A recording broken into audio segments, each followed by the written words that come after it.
maybe. But what I want to show you is watercolour paints. Yes. Now, you've probably used them before, and you've probably used this type before. I can see that you have, which is great. Yeah. Now, there's two types of watercolour paints, and you will know that. There's only two types. There's two types. You will see that these ones are known as pans. Sometimes people call them cakes, but they're known as pans because they're in these little pans, right? Like a little frying pan, basically. And then there's other types like this, which are in tubes, right? And they've already got water in them, okay? So there's two types of watercolours. Both work in very similar ways. Obviously the pans are dry, which kind of allows you to carry them around. And look, I guess the advantage of the pans is that you've got a lot of colours in a small space. To have all the tubes, right, takes up a bit more room. So people over many years like to, I use pans when I paint, okay? Now, just to show you what watercolours can do, I've brought some pictures in. I think it's just like watering. What, these? Yeah.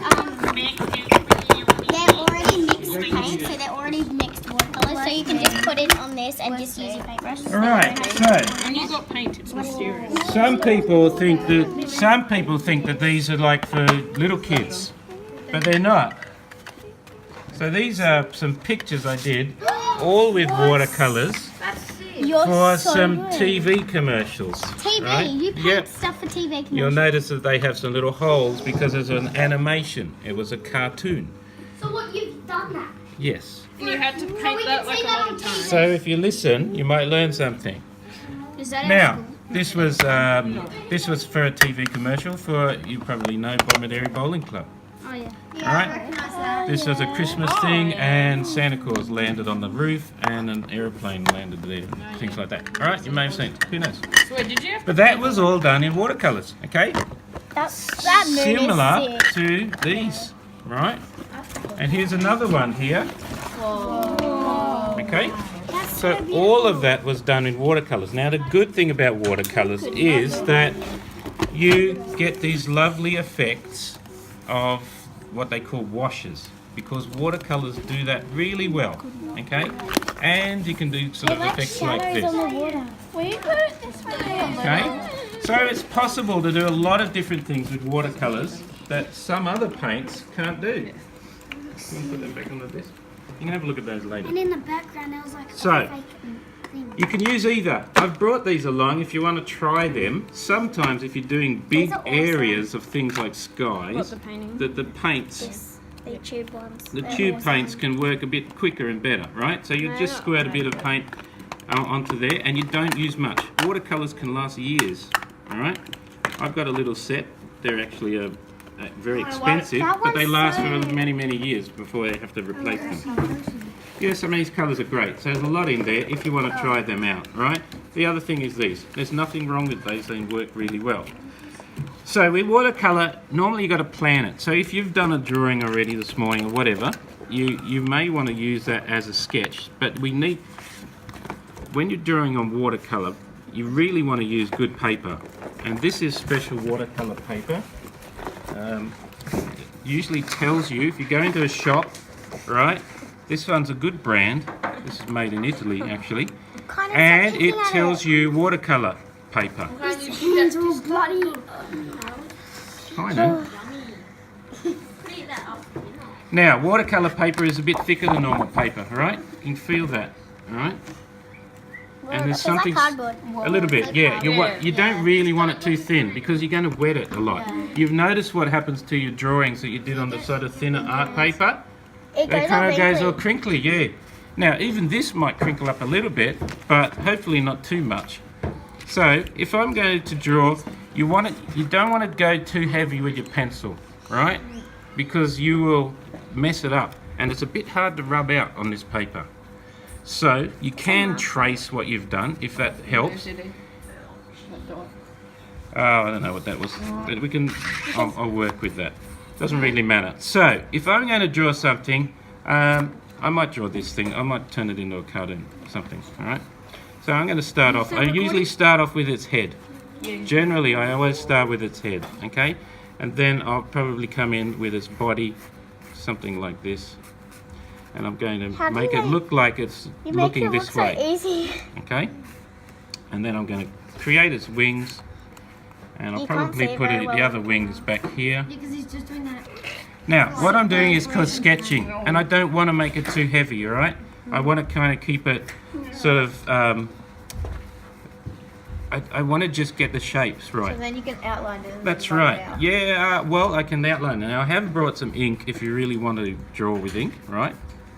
But at the moment, I'll just get the sketch happening and see how we're going. Now, because this book that you're looking at is about dragons, I thought it would be really good to do dragons. But you can draw obviously anything. Let me see what that tells. It's just got a point on it. Okay, cool. So I've already started to get this wing happening. It might even go off the page. Doesn't really matter. Okay. And you can see that you can be really loose. You don't have to.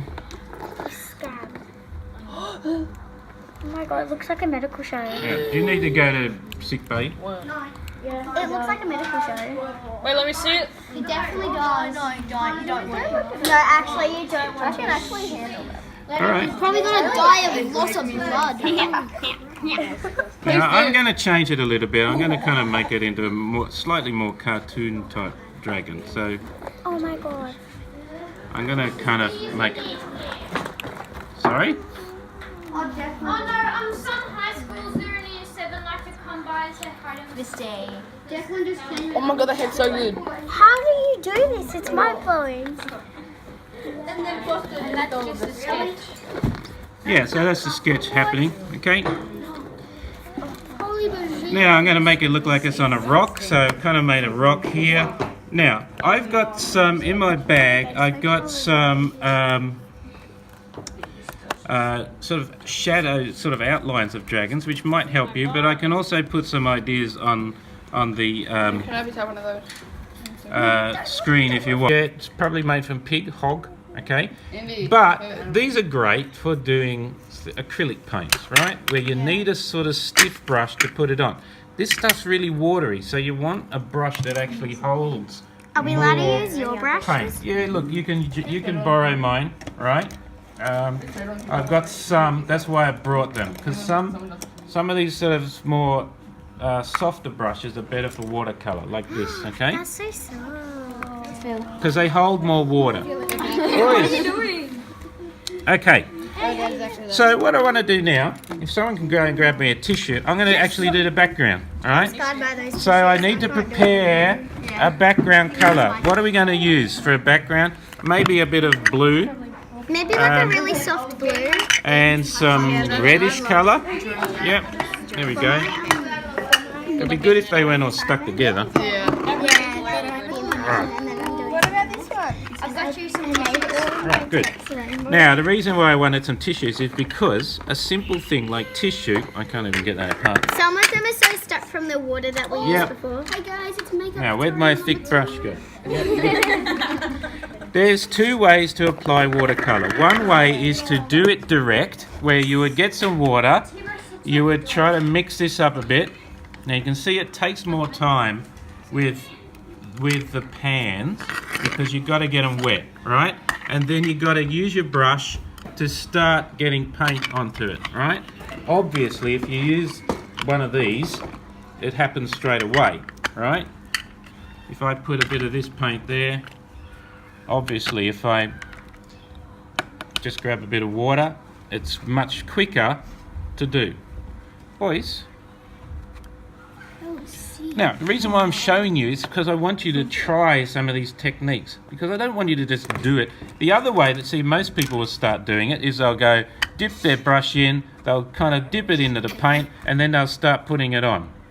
Sometimes you want to do that. It's called wet on the dry. It means the paper's dry. But what I want you to start doing is I want you to wet the paper, because watercolour is one of the only paints that kind of does this really, really well. Now you'll see I'm not actually being too careful with it, because I know that actually sometimes when I put colours over it, it'll actually look good because I blend together. Now, you'll notice that I have kind of basically just wet it. You could just do that with clear water. It happens to have gone blue because I put it in. What you're able to do now is get what they call washes. And see, I can now put my brush into the paint and let that paint kind of It looks sort of paint tie-dye. itself. And you can allow it to dribble and move around as you like it to. Yeah. And What's that? Where's crack? you can see that will kind of create a nice soft effect. If I just did a paint and then put it straight on, you'll get this quite harsh paint It would going look on. wrinkly, wouldn't it? Like, Yeah, and it might look a bit funny like that. Now, we got here, I've got some red, because what I want to show you is the beautiful thing that you can start to do is kind of blend. and it makes purple. That's right, because red and blue kind of go. Purple's my favourite colour. And look, I can let it go into each other. Bleeding. Now I want you to try something. It's called bleeding. Sometimes you need to remember what will happen with some of these colours. So I knew that when I added red and added it to the blue, that it will kind of go purple. All right. Oh, that So looks if you good. put, say, yellow and red together, what colour would it go? Yellow and red. Yeah, go orange. Yeah, very good. So now I might be happy with that. So what I want to do, I could probably put a little bit more blue up along here. All right. They do dry a little bit lighter than when you kind of see them wet. So even now, this paper, sometimes artists will they'll actually stick it down onto a board. All right. And then put Tape, yep, and tape. Now, what I can do is, if I want to make clouds, I can use a tissue. Okay, and look how easy. Sometimes. Fans in the house. No. No, we used alcohol, didn't we? We use rubbing alcohol. Yeah, rubbing alcohol and salt. Yep, that can work too. So salt gives you some effects, and on one of those paintings I did of the bushland, yeah, I kind of used that as well. Now, sometimes you have to keep dabbing it a little bit, but sometimes that might be enough. All right. Now, the one thing with watercolors, sometimes you've got to let it dry a little bit. So you may have to take it outside in the sun. Yeah. So otherwise, I'll keep running. If I start to paint down here, right, you might find yes. So you will find that might happen. All right, so I missed a bit there. I forgot. So ombre. Yeah, kind of. All right. Because it's going down into. Whoa, that looks sick. That does. It really does. That looks so cool. Yep. So you can start to put other colours in it if you want to blend them together. I can actually see it coming. That actually looks so cool. That looks so like my phone case. Yes, he's had one on the cheek. It looks like Boys. Button your back. Hello. Oh. Hello. Just get off the table. That looks so much like my dad. Yes, it does. You missed the whole thing. Nickname is Attention Seeker. Hello. So sometimes I want the colours to blend together. So if I'm just kind of doing this rock here, I'm kind of getting. Someone's put brown in all the orange here. That's all right. We can kind of work with that.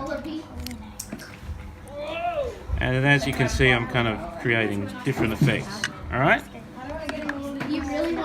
If I want to start to get, say, some more colour into this probably not a great brush, but anyway, I can start to. What colour should we make this dragon? Maybe red. Yeah, red and. All right. So we'll start to make this red. So.